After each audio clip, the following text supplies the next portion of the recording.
Part 1. Love and the Law. The Duke of Athens was called Theseus. He was very happy because he had fallen in love with Hippolyta, the queen of the Amazons. They were going to be married in 4 days' time, and Theseus was impatient for the wedding day to arrive. "If only these 4 days were over," he said to Hippolyta, "then our happiness would begin." "They will soon pass," she told him tenderly. "4 days are nothing. Be patient, Theseus." Theseus wanted the whole of Athens to celebrate his wedding, and he gave very clear instructions to Philostrate, his master of revels. "Make sure that everyone enjoys himself," Theseus ordered. "Organize some wonderful entertainment for the people of the city. My wedding must be a happy and memorable event for Athens. I want the whole of Athens to take part in this great day and to share my happiness with me." As Theseus was giving these orders, 4 people approached the Duke. One of them was an old man, Aegeus. He greeted Theseus politely. "I wish you long happiness, sir." Theseus smiled at Aegeus. "Thank you." "Aegeus, how are things with you, my friend?" Aegeus looked serious for a moment, and then he answered the Duke. "To tell you the truth, things are not going well for me." "Theseus," he began, "in fact, I have come to you to help me resolve a problem. It concerns these young people with me." He pointed to the 3 young people who were standing beside him. There were 2 young men and a girl. The girl looked angry and defiant, and the young men were glaring at each other angrily. "The problem is this," Aegeus told Theseus. "Demetrius was going to marry my daughter here, Hermia. Everything was arranged between our 2 families. I approved of the marriage, and so did Demetrius's father." Demetrius nodded his head in agreement with Aegeus. "That's quite right, sir. Everything was arranged." "But then Lysander interfered with everything," Aegeus complained. He turned to the other young man who was standing beside him. "Don't argue now, young fellow. You know you interfered," he said angrily. "You brought Hermia presents, you wrote her poetry, you sang songs outside her window.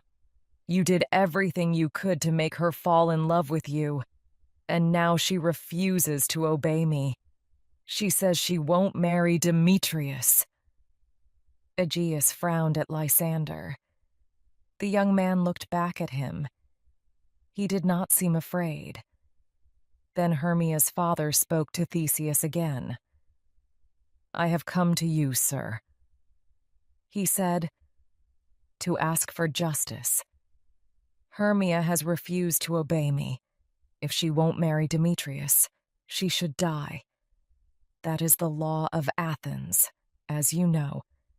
Hermia belongs to me, and if she won't do what I tell her, she should die."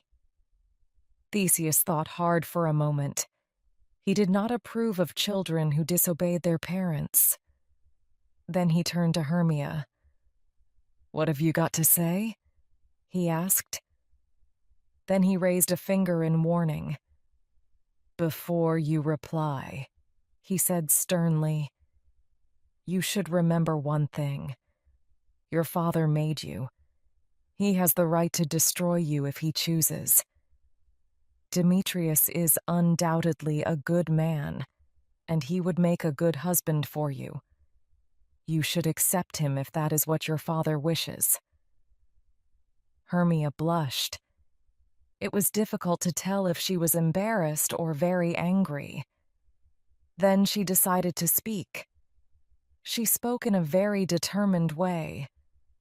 "Lysander is also a good man," she told the Duke, "and Lysander is the man I love. I will never marry against my will." Theseus was angry at the girl's reply. He asked Hermia to think very carefully about what she would do. He told her that if she refused to obey her father, she would be severely punished. She would either have to die or to spend the rest of her life in a convent. "Very well, my lord," replied Hermia. "I will die, or I will go to a convent for the rest of my life. But one thing is certain, I will never marry Demetrius." This reply annoyed Theseus, but he was determined to give Hermia a chance to change her mind. "Don't decide now," Theseus told her.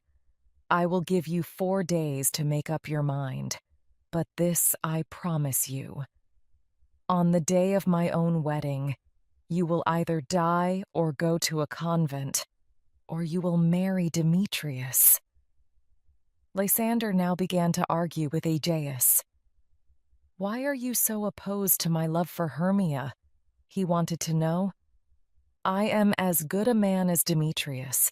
I come from a noble family as he does. I am rich as he is. I love your daughter. Why don't you allow us to marry? Besides, Demetrius used to be in love with Helena. He made her fall in love with him. He broke her heart. He should marry Helena, not Hermia." Demetrius looked angrily at Lysander. It was true that he had been in love with Helena, and that he had treated her very badly. He knew it, and he was ashamed of his past behavior. But now he was in love with Hermia, and he was determined to marry her. "Enough!" Theseus said to Lysander. "I have given my judgment. Hermia has 4 days to think about the matter." Aegeus thanked Theseus for his judgment in the case. He was sure that Hermia would choose to marry Demetrius rather than face the penalty of disobedience.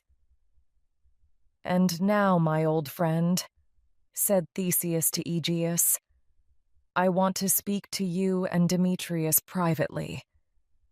"With pleasure, sir," Aegeus said. "Certainly, sir," Demetrius said. "Come with me and we'll discuss this matter together," Theseus commanded. Theseus, Aegeus, and Demetrius went off together, leaving Hermia and Lysander alone. They were very sad at the punishment that faced Hermia, and they thought that Theseus was unjust. They did not know what to do. Then Lysander had an idea. He had an aunt who lived some distance away from Athens. They could go there and marry. The law of Athens could not touch them there. "If you really love me," he told Hermia, "you'll run away with me. I'll wait for you tomorrow night, in the wood near Athens.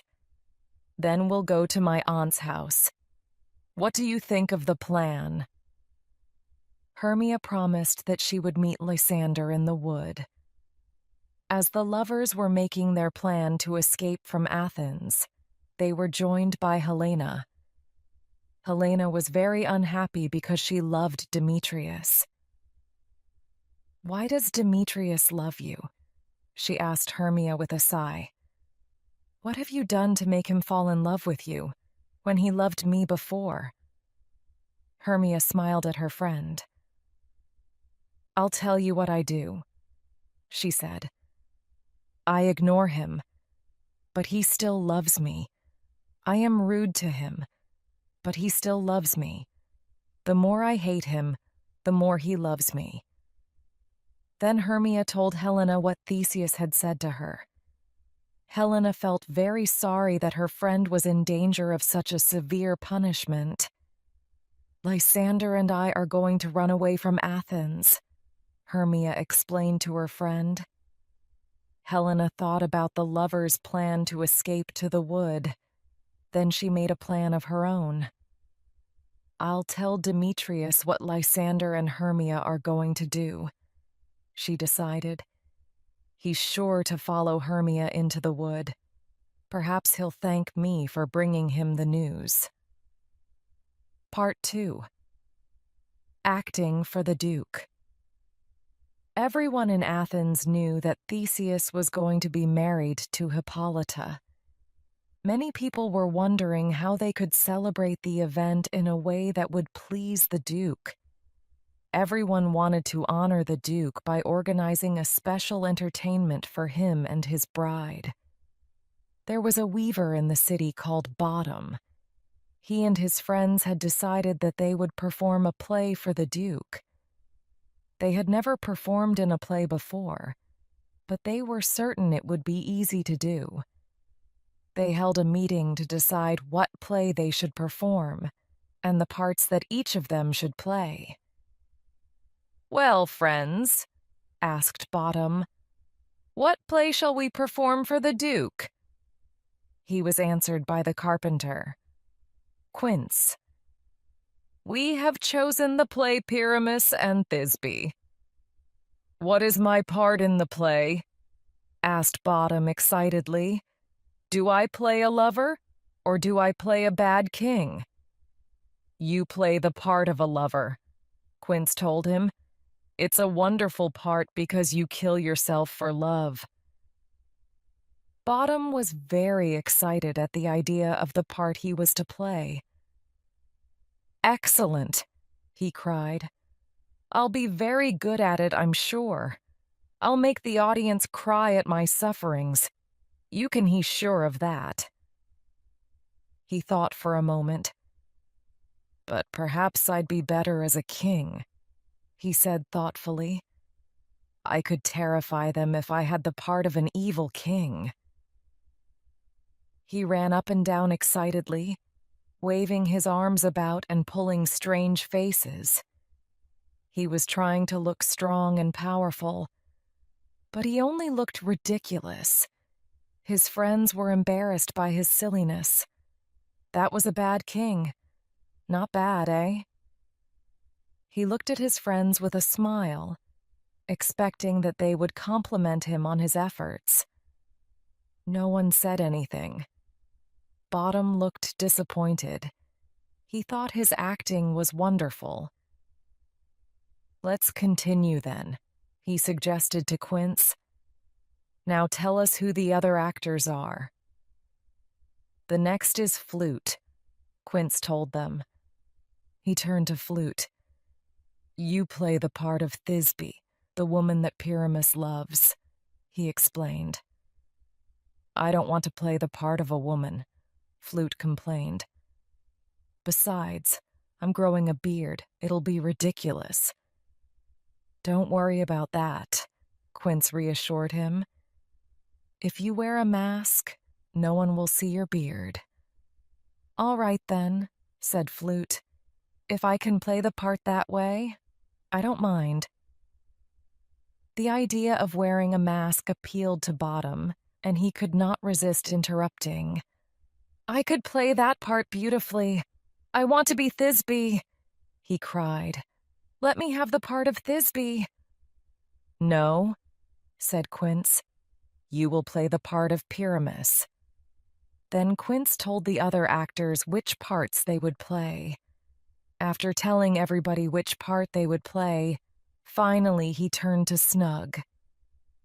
"Your part's a good one too," he informed him. "You will be the lion." "The lion?" Snug said anxiously. "Is it a difficult part to play? Quince? Do I have to remember many long speeches?"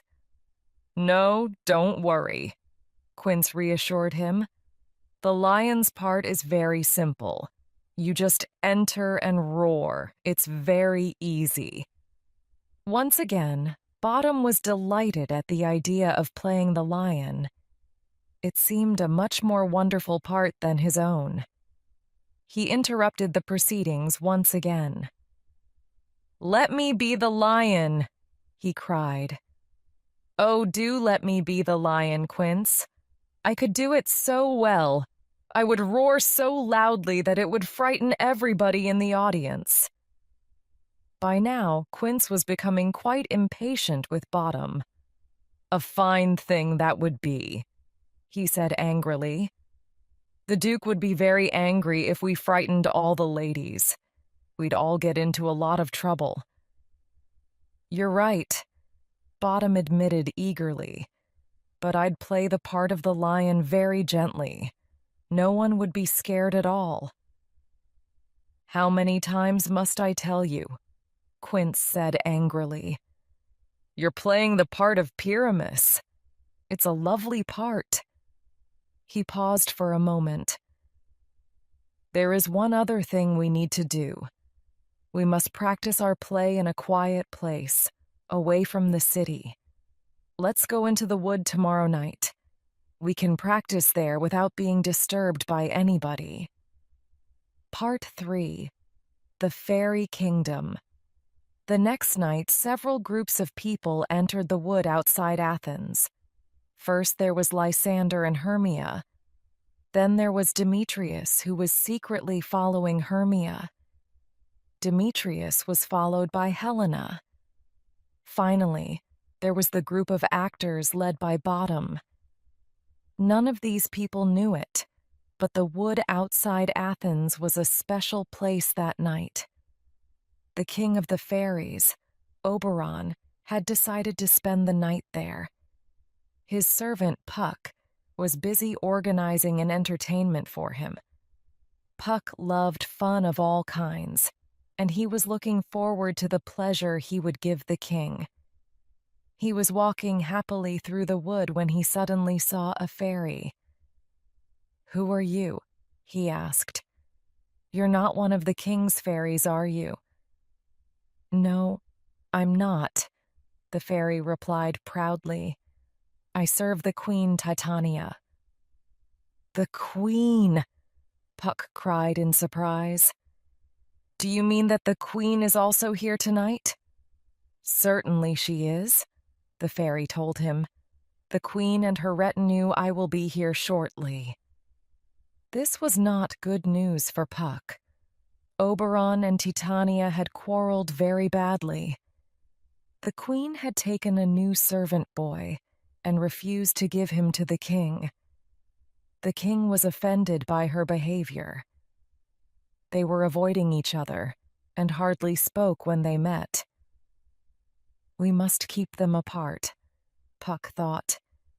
"It will be a disaster if they see each other, because they'll just squabble again. The king and the queen must not meet." But it was too late, for the next moment Oberon and his servants appeared from one direction, and Titania and her servants appeared from another. When they saw each other, the king and queen stopped and stared. There was an awkward silence in the wood. Puck did not know what to do. Suddenly, Titania made a sign to her servants. "I won't speak to him," she announced. "I will never speak to him again." Oberon heard what the queen said, and it made him angry. "I am your king, Titania. Remember that," he commanded in a stern voice. "You are my king, it's true," Titania replied. "But you have been unfaithful to me. I know you were in love with Hippolyta." "And I know you were in love with Theseus," Oberon told her. "That is nonsense," Titania said. "It's an invention of your jealousy." She sighed very deeply. "Our quarrel is a terrible thing, Oberon," she complained. "It has disturbed the weather throughout the whole world. Everywhere men are suffering because of our quarrel." "Bring the quarrel to an end, then," Oberon said. "Give me the servant boy, and our quarrel is finished." "Never," replied the queen. "The boy is mine, and he will stay with me." Saying this, the queen turned her back on Oberon and walked away.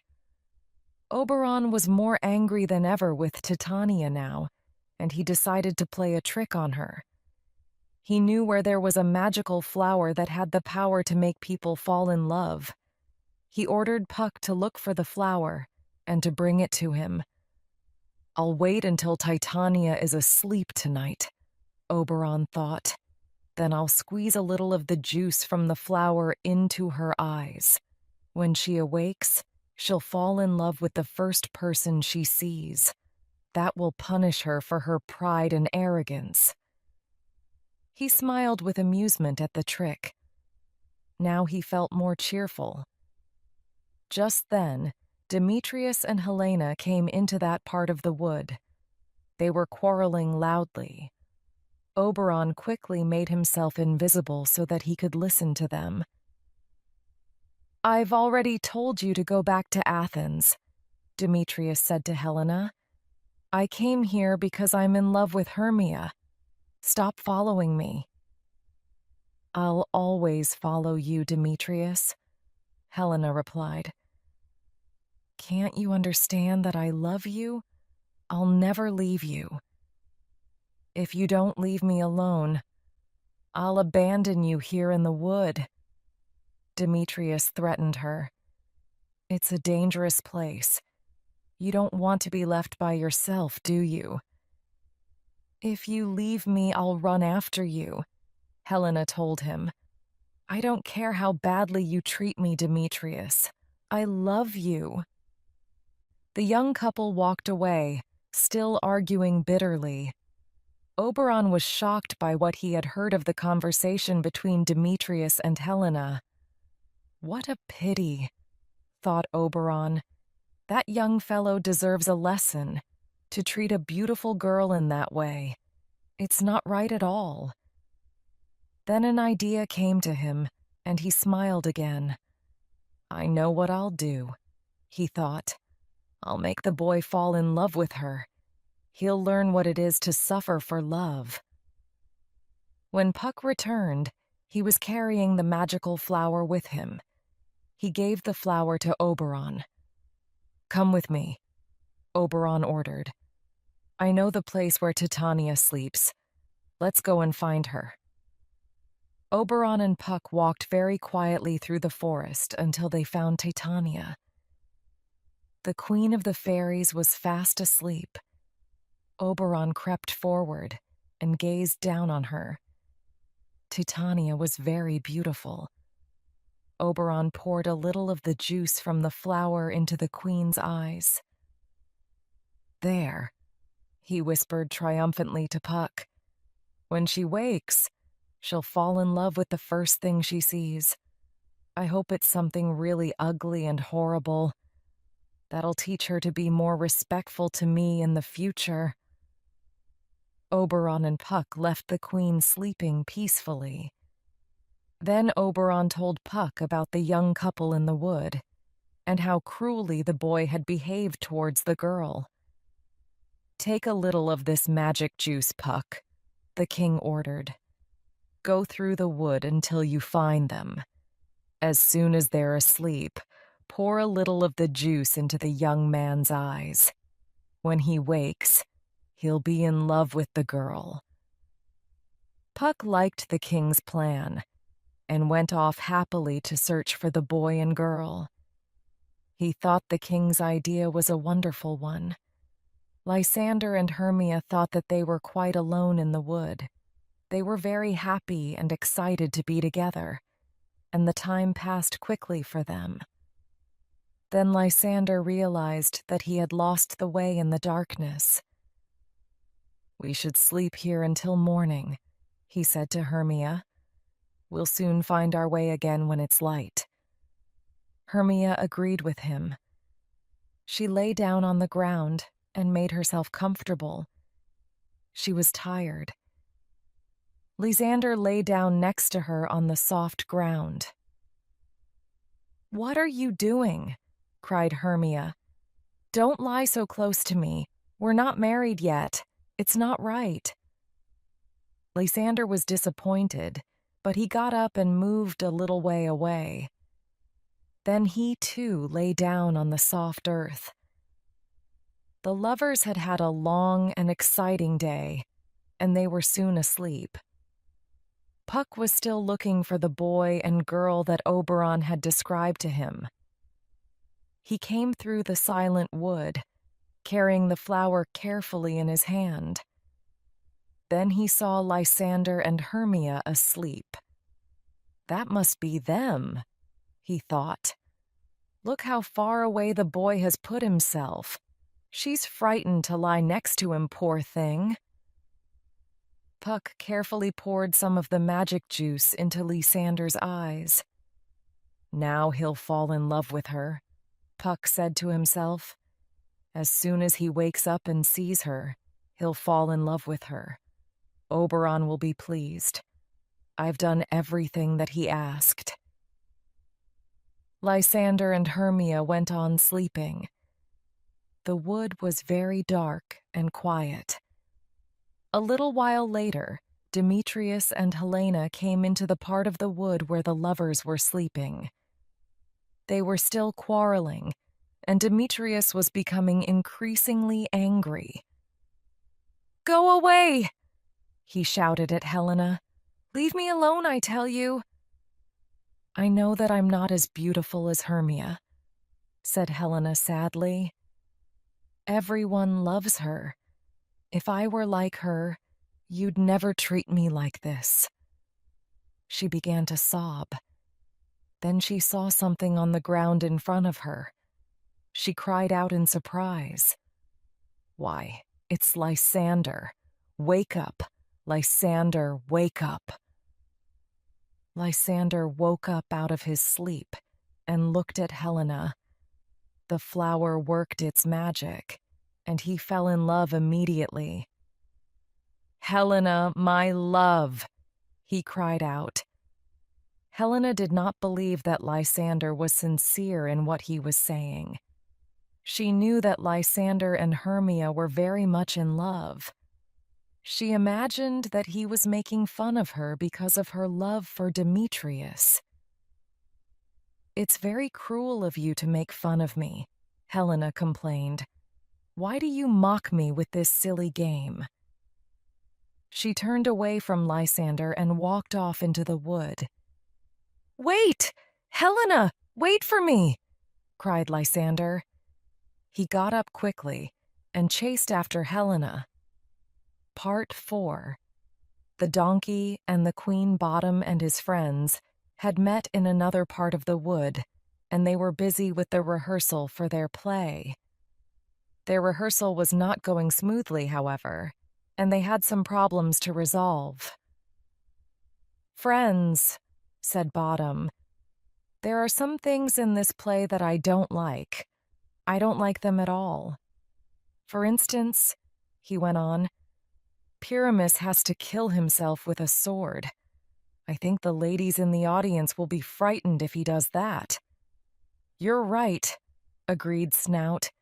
"We can't frighten the ladies. Why don't we get rid of that part?" "We don't have to do that," Bottom argued.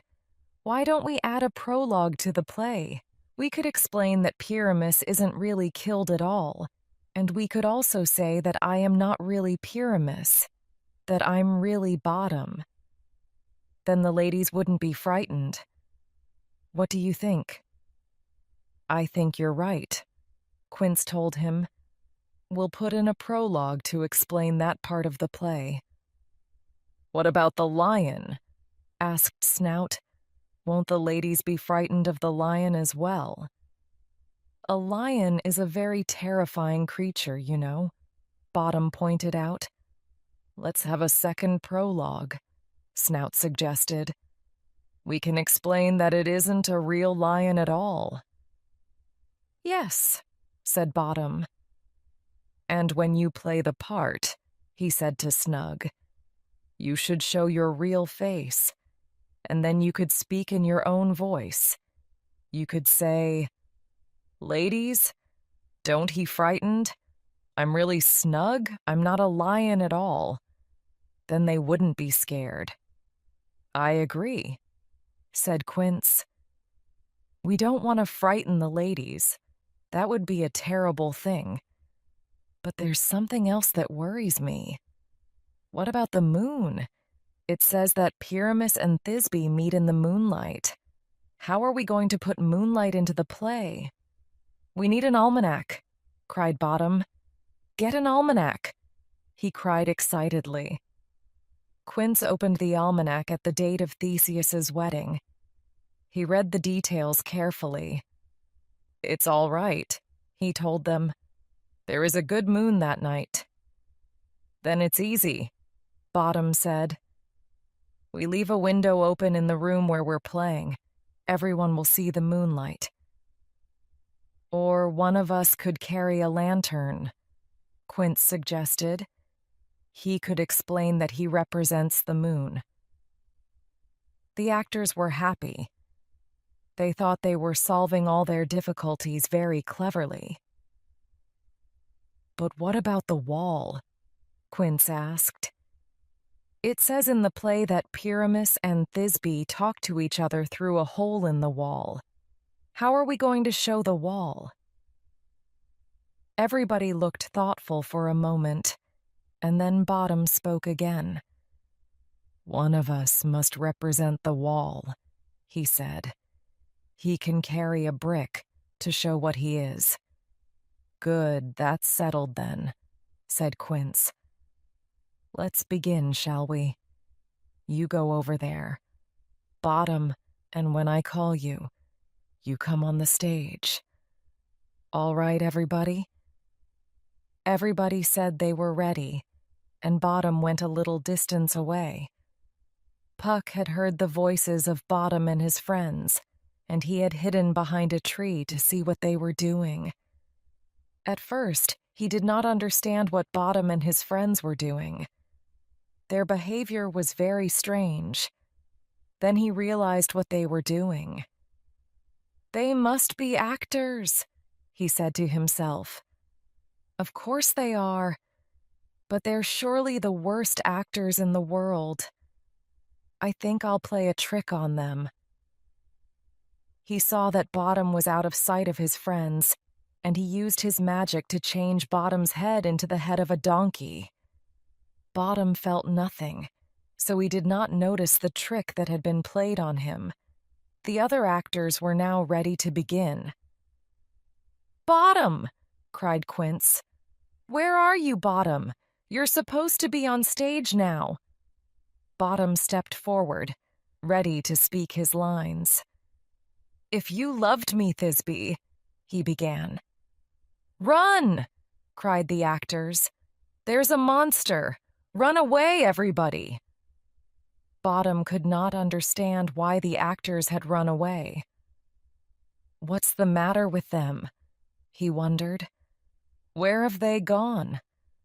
He waited for them to return, but no one came back. Now I understand, Bottom thought. They want to frighten me, that's all it is. Well, I won't be frightened. I'll stay here. I'm not scared. Bottom began to walk up and down and to sing one of his favorite songs. He sang very loudly. His singing woke Titania. She looked at Bottom, and the magic flower worked on her immediately.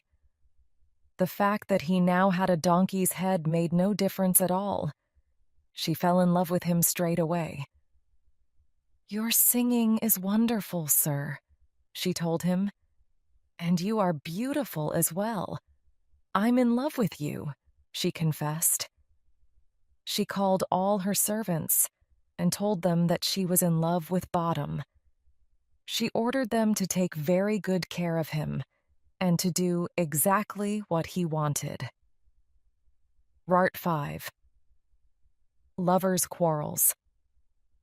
Puck was thrilled with the results of his trick on Bottom, and he ran off to find Oberon. He wanted to tell him everything that had happened. So you gave Bottom a donkey's head, Oberon laughed. Then what happened? Bottom's friends ran away when they saw him, Puck explained, and Bottom was left alone in the wood. He started singing, and the noise he made woke Titania. As soon as she woke up, she saw him And she fell in love with him, cried Oberon with pleasure. An idiot with a donkey's head. That is a good joke, Puck. That'll teach Titania to be so horrible to me. Well done. Well done indeed. Puck smiled happily at Oberon. He was pleased with himself. And the boy from Athens? Asked Oberon. Did you find him, as I told you, and put the magic juice into his eyes? Yes, said Puck. I found him and the girl. He'll fall in love with her as soon as he wakes up. Just at that moment, Demetrius and Hermia came into sight. Oberon and Puck both saw them. That's strange, commented Oberon. It's the same boy, all right, but I've never seen that girl before. Puck was confused as well. It is strange, he said. That's the same girl, but I don't know who the boy is. I've never seen him before. The king and his servant looked at each other. They did not understand what had happened. Then they approached the young couple. They wanted to hear what Demetrius and Hermia were saying to each other. Why are you so cruel to me, Hermia? Complained Demetrius. You know I love you. Love me? Hermia replied angrily. I don't care if you do love me. I want to know where Lysander is. When I woke up, he was gone. I was alone in the wood. Tell me the truth, Demetrius. Have you killed the man I love? No, I haven't killed him, Demetrius said. I don't know where he is, and I don't care where he is. But I certainly haven't killed him, Hermia. Then where can he be? Hermia cried desperately. I can't understand what's happened to him. Help me find him, Demetrius. Please help me find him. And if I do help you? Demetrius asked, what will you do for me, Hermia? Remember that I love you. Hermia was very angry with Demetrius now. Leave me alone, she cried. Can't you understand that I hate you, Demetrius? Just leave me alone. Hermia ran away through the wood. There's no point in following her now, Demetrius thought. It wouldn't do any good to speak to her just now. I'll rest here a while, and then I'll look for her when she's calmer. Perhaps she'll listen to me then. He lay down on the ground, and in a few minutes he fell asleep. Oberon and Puck were surprised by what they had heard. Neither of them spoke. Then Oberon pointed angrily at his servant. Now look what you've done, he said. You put the magic juice into the wrong man's eyes, Puck. I wanted you to make Helena happy, but you haven't done that at all. Go and find her. Use your magic to bring her here, and I'll make sure that Demetrius falls in love with her. Go quickly, Puck. There isn't much time before morning.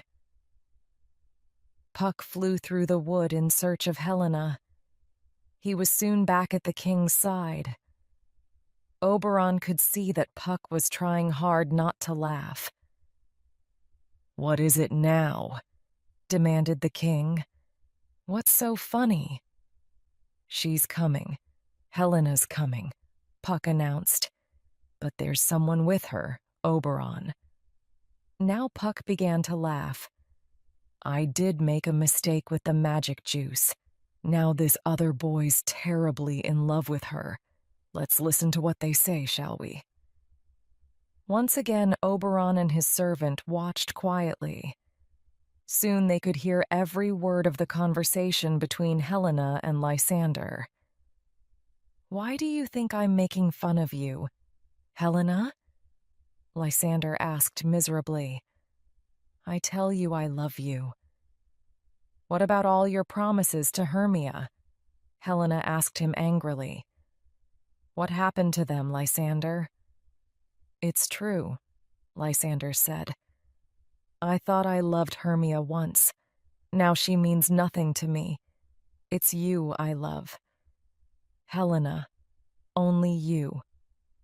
I don't believe you. Lysander, Helena told him, you're playing some unkind game, and I think it's wrong of you. Helena and Lysander were walking near the place where Demetrius was sleeping, and the noise of their talking woke him up. Oberon had worked his magic on Demetrius, so that when he saw Helena, the young man fell in love with her immediately. "Helena!" he cried. "My love, Helena!" This was too much for Helena. She thought that Demetrius and Lysander were being cruel to her. She was very offended with them. "Stop it, both of you! Just stop this game!" Helena shouted at Demetrius and Lysander. "I don't know why you've decided to be so cruel to me, but stop it, please!" Hermia appeared at this moment. She had been looking for Lysander everywhere, and she was very happy to see him alive and well. "Lysander, I've been looking everywhere for you. Why did you leave me like that?" she asked. "Why shouldn't I leave you?" Lysander replied coldly. "Love made me leave you." Hermia was astonished. "Love made you leave me," she repeated slowly. "What do you mean? Aren't I the girl you love, Lysander?" "You!" Lysander mocked her. "I love Helena, not you." Hermia could not believe what she was hearing. "It can't be true," she whispered. "It can't be true. Last night you loved me, and now you say everything is changed, and you love Helena?" Helena interrupted the conversation between Lysander and Hermia. Now she was convinced that all of her three friends had joined together to mock her, and she was angry and offended. "I would never have thought it of you, Hermia," she said. "What made you turn against me and make fun of me like this? We've always been such good friends. Why are you treating me so badly?" "I don't understand you," Hermia told her. "What do you mean, Helena?" "You know very well that Demetrius and Lysander are both in love with you," Helena said. "Why have you made them both pretend to be in love with me? What kind of cruel game are you playing?" "I still don't know what you're talking about," Hermia replied. "That's right. Make fun of me, all of you," Helena shouted. "I know now that you all hate me. I won't stay here to be the victim of your cruel jokes." Then Lysander and Demetrius began to argue with each other. "You ran away from Athens with Hermia," Demetrius said. "Stay with her. I love Helena." "You wanted to marry Hermia," Lysander said. "There she is. Take her and be happy. I love Helena now." They looked at each other fiercely, and Lysander reached for his sword. Demetrius then reached for his sword as well. The two young men wanted to kill each other. "Stop it! Stop it, both of you!" Hermia shouted. She ran to Lysander and held onto his arm. Lysander was now furious with Hermia as well as Demetrius. "Don't touch me. Get away from me. I hate you." "Hate me? How can you say that you hail me?" "Lysander?" "Get away, I tell you," Lysander repeated, and he pushed Hermia angrily. "Then it's true?" she asked him. "It's really true that you don't love me anymore, Lysander? And you're in love with Helena?" "Yes, it's true," Lysander said. "Now leave me alone." Hermia turned to Helena. She was very pale and angry. You! She cried. I thought you were my friend, but you've stolen Lysander from me. I hate you. Oberon knew that the four young people would soon begin fighting, and he decided to interfere. We must use some more magic, Puck, he said. If we don't do something, they'll really hurt each other. He thought for a moment, then he gave his orders. He told Puck to make the wood very dark and to put a thick mist everywhere. Then he told his servant to go to Lysander and Demetrius in turn. They won't be able to see anything in the mist, he said. When you go to Lysander, pretend to be Demetrius. Tell Lysander that you want to fight him. He'll follow you. Then go to Demetrius and pretend to be Lysander. Tell him the same thing and make him follow you in a different direction. You can keep them apart that way. Oberon told Puck to make the young men chase after him until they became tired and fell asleep. Once they're asleep, he said, I'll use the magic juice to put things right. I'll make Lysander fall in love with Hermia again. When they all wake up, they'll remember what happened here as if it had all been a dream. While they're all sleeping, I'll go to Titania and make peace with her. Puck carried out Oberon's orders very carefully. He prevented Demetrius and Lysander from fighting, and soon all the young people were safely asleep in the wood. Rt. 6. Theseus's wedding day. Oberon and Puck went through the wood in search of Titania. The magic juice was still working, and Titania was in love with Bottom. They found her sleeping next to Bottom, who was still wearing the donkey's head. Oberon felt a little ashamed of the trick he had played on his queen when he saw how much she loved the strange creature. He looked down at the sleeping couple for a little while. It's time to end this game, the king told his servant quietly. My quarrel with the queen is over, Puck. She has given me the servant boy I wanted. I'll bring her back to her usual self. You do the same for Bottom. Remove the donkey's head and let him sleep for a while. When he wakes, he'll think everything that happened here was just a dream. Oberon poured some magic juice into Titania's eyes, and she began to wake. She opened her eyes and smiled at the king. Oberon, she said with a tender smile, it's you, but I've had such a strange dream, she told him. I thought I was in love with a donkey. There's your donkey, Oberon told her, and he pointed to Bottom, who was still asleep by her side. How ugly he is, the queen said. She moved away from Bottom. But what's been happening here, I don't understand this at all. Hush, said Oberon. I'll explain everything later. Now we must get ready. Today is Theseus's wedding day, and we must go to the palace tonight to help in the celebrations. He turned to Puck. We're all going to Athens, he told him. Lysander will marry Hermia, and Demetrius will marry Helena, and we'll be there to make the day a special one for everybody. It was now morning, and Theseus and Hippolyta had come into the wood to go hunting. They had many servants with them. Theseus was very proud of his hunting dogs, and he wanted to show Hippolyta how splendid they were. These are the best hunting dogs in the world, he told her proudly.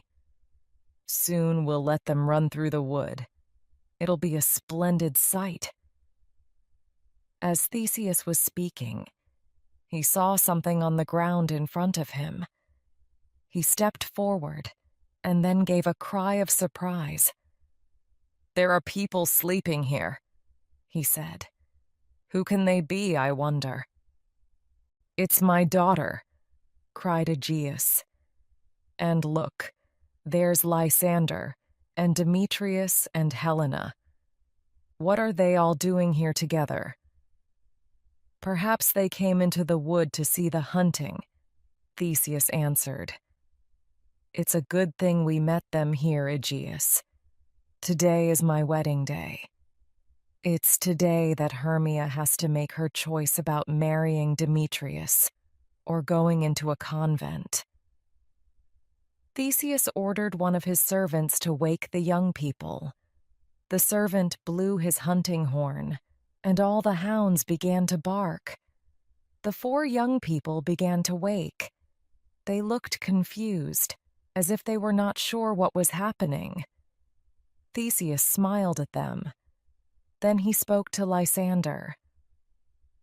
"I'm surprised to see you all together," he told him. "In Athens, you and Demetrius were enemies. What has happened to make you such good friends?" Lysander hesitated for a moment before replying. "I don't know what to say, sir," he began. "I don't really understand what has happened, or why we're all together here.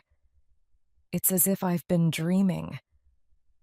All I can tell you is that Hermia and I came into the wood together. We wanted to escape from Athens, and from the law, no doubt." Aegeus interrupted angrily. He turned to Demetrius.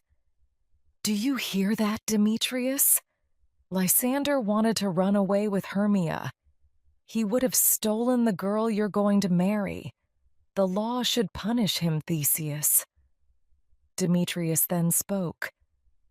"It's true that Lysander and Hermia ran away from Athens.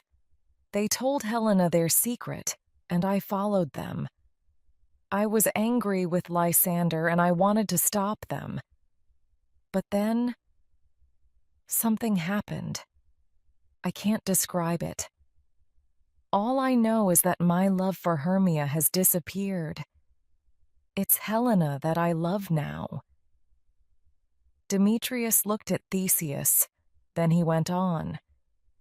"You know that I was in love with her before I saw Hermia. Now I'm in love with her again. I don't want to marry Hermia." Aegeus was very surprised at what Demetrius had said, and he did not know what to say. No one spoke for a while, and then Theseus made a sudden decision. "I've changed my mind, Aegeus," he announced. "I'm not going to punish Lysander and Hermia after all. We'll all be married together. Lysander will marry Hermia, Demetrius will marry Helena, and I will marry Hippolyta. It'll be a wonderful ceremony. Come on, everybody," he ordered them. "We'll go back to Athens together. You can tell me everything that happened here in the wood while we're traveling." The 4 young people went back to the city with Theseus and the others. When Bottom woke up, he found himself alone in the wood. He sat up and looked around him. He, too, did not understand what had happened to him. "What a dream I've had," he thought. "I thought I was. I thought—" He shook his head. "I don't remember it all, but no one has ever had a dream like that. It was splendid." Then he remembered what day it was. Theseus's wedding. He reminded himself, "I must get back to the city. We're performing our play tonight." Bottom jumped up and began to walk quickly through the wood towards Athens. Part 7. Pyramus and Thisbe. The whole of Athens came to see the wedding of Theseus and Hippolyta. Everybody was surprised that there was not just one wedding, but 3. There was great happiness when people heard the lovers' stories. The triple wedding was a great success, and afterwards there was a great feast. "Now, Philostrat," said Theseus to his master of revels, "what entertainment have you organized for us this evening? I hope it's something special." "Lots of people have made suggestions, sir," Philostrate replied, "and the choice is yours. There is a play called Pyramus and Thisbe, for example. To tell the truth, it's not a good play, and the performers are not really actors at all, but you may want to see it." "The performers are not real actors? Who are they, then?" asked Theseus. "Bottom and his friends are simple men, sir," Philostrate explained. "They wanted to do something to celebrate your wedding, and they have chosen this play. But I don't advise you to see it, sir. Their play is terrible." "I want to see it," Theseus decided. "I don't care if they aren't real actors. It's enough for me that they are simple men who wanted to honor me and Hippolyta. They should be treated with respect. That's the entertainment we'll have, Philostrate." Philostrate went off to tell Bottom and his friends to prepare their performance. Soon Theseus and Hippolyta led their guests into the hall where the play was to be performed. His special guests were Lysander and Hermia and Demetrius and Helena. Everybody sat down and waited for the performance to begin. There was silence for some minutes, and then Bottom and his friends appeared on stage. Bottom was dressed as Pyramus, flute as Thisbe, snout as Wall, starveling as Moonshine, and Snug as Lion. They all bowed politely to the audience, and then Bottom began to speak the prologue that he and his friends had rehearsed in the wood. He faced the audience solemnly and said, "This is our play. I am Pyramus. I am the hero of the play." He paused, and then pointed at Flute. "This beautiful girl is Thisbe." Some people in the audience began to laugh at this, because they could clearly see Flute's beard through the mask he was wearing. Theseus looked sternly at the people who were laughing, however, and the audience was quiet once more. "This man is the Wall." Bottom went on, pointing at Snout. "I am," said Snout proudly. "You can see I'm the Wall because of this brick I'm carrying." He held a large brick in one hand and showed it to the audience. "A talking wall," Theseus commented to Demetrius. "What next, I wonder?" Bottom continued his introduction of the performers. "This man represents Moonshine. Pyramus and Thisbe used to meet on opposite sides of the wall," Bottom explained. "They would talk through a small hole in the wall," he explained. "One night Thisbe arrived before Pyramus, and she saw a dreadful lion." Here Bottom paused to point significantly at Snug. Snug was dressed as a lion, but his face was showing through the lion's costume. He waved cheerfully at the audience. Again, some of the audience began to laugh. This time, even Theseus joined in the laughter. "This is the silliest play I've ever seen," Hippolyta said to Theseus. Bottom now went back to the other actors, and they began acting the play. Their acting was terrible. Thisbe came onto the stage and was horrified to see a lion. The lion roared. Thisbe screamed and ran away, but as she ran, she dropped her cloak, and the lion tore it to pieces. When Pyramus arrived, he saw the cloak on the ground and the lion standing next to it. Pyramus imagined that the lion had eaten his lover. He drew his sword and killed himself in despair. Then Thisbe returned, and when she saw the body of Pyramus on the ground, she took out a knife and killed herself. "They're terrible," Hippolyta said again to Theseus. "They don't know anything about acting or the theater." Some of the audience were angry with Bottom and his friends, and others thought the play was the funniest performance they had ever seen. Theseus was amused, however, and applauded the performance with enthusiasm. When their play was finished, Bottom and his friends left the stage.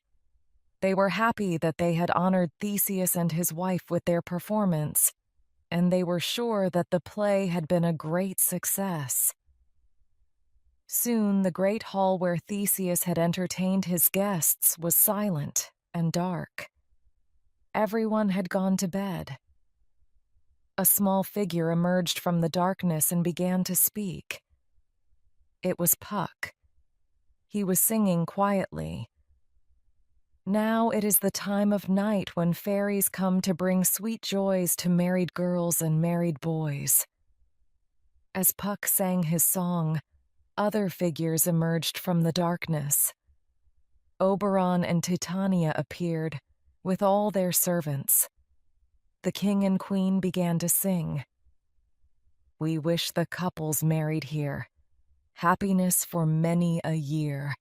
Fairies, make a magic sign, so all their children will be fine.